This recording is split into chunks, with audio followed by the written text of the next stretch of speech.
Ko'p pulingiz bo'lsa nimaga tikardingiz? Uy-joy bo'lsa, farzandlarimda o'qishi kelajagidan tashqari o'zimga tikardim. To'g'risi, o'zimga.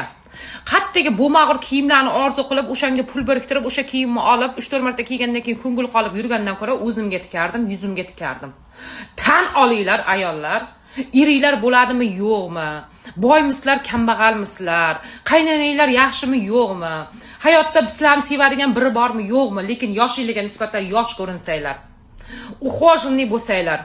Oynaga qarasanglar, yuzlaringlar tirsillab, lablaringlar dirsillab, qoshlaringlar komon bo'lib tursa, baxtli bo'lmaysizlarmi?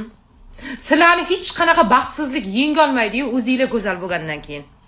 Ayol kishi necha yoshsiz desa, paloncha yoshman desa, voy yosh ko'rinarkansiz degandagi baxtli holatini hech kim tasavvur qila olmaydi. O'zimga tikardim. Haligacha shunaqa o'zimga tikaman. Ranopamga borib, o'zimni yuzlarimga go'zalligim uchun